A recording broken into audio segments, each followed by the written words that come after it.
today we will be talking about hereditary and how the genes interact with the body.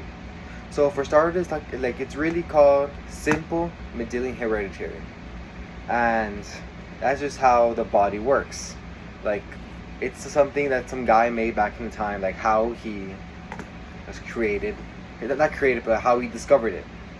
So first, it's that we first have to get a basic of everything. So it's first that when our parents give us our traits, like my trait is having darker skin than normal, that's not a trait. That's information my parents gave me, and I'm just representing that trait. So parents give information, and I exhibit the traits. And then also that each parent brings one copy of a gene to the offspring. So I have a copy of either being Mexican or white, and I'm either or. It can even out. I'm more Mexican than white, or vice versa. It can be whatever. And this really shows because there's two types of different, there's phenotype and then genotype. Phenotype is appearance. So I'm expressing my phenotype stuff, darker skin. So that's my phenotype, darker skin. And my genotype is what I'm gonna give to my offsprings. And let's say, I have a recessive gene for blue eyes. That's my genotype, to give a blue eye recessive gene. And the phenotype ratio is 3-1. So you have a 3-1 odds of getting the dominant trait instead of the recessive. And then for the genotype, it's 1-1, meaning that you have a for sure chance of getting the dominance, a for sure chance of getting pure recessive, or a mix of both. So that really, shows how much information from your parents you're getting and making it into your own by mixing or by getting one exactly or just combining all that stuff. There's also the Dill-Hilber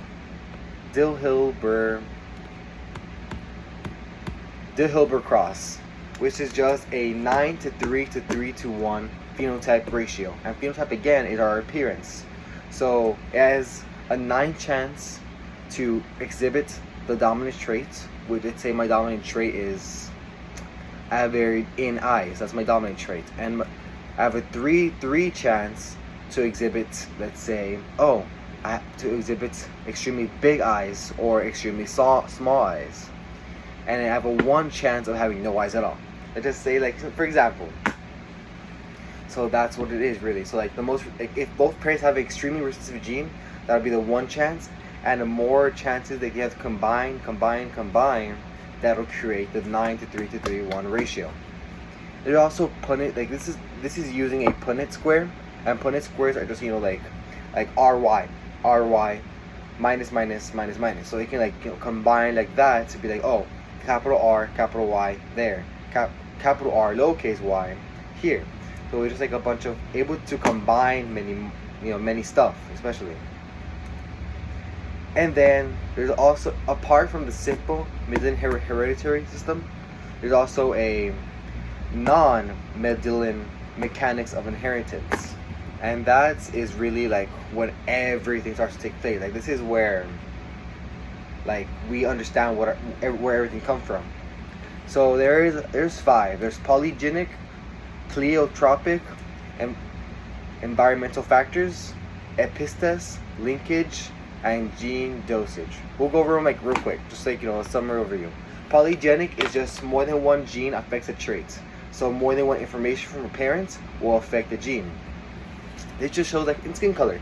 My dad has white skin, my mom has darker skin. And I'm obviously not one or the other. I'm a mix, which is why both their skin color genes are combining to make my skin color. That makes sense. And then there's pleiotropic, which is one gene that affects multiple traits. So this really happens with plants and our blood. And incomplete dominance is like pink flowers.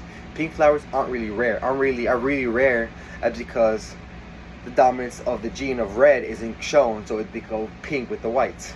And co-dominance is our blood type, meaning that which is why we have blood types A, AB, A, B, O, all that.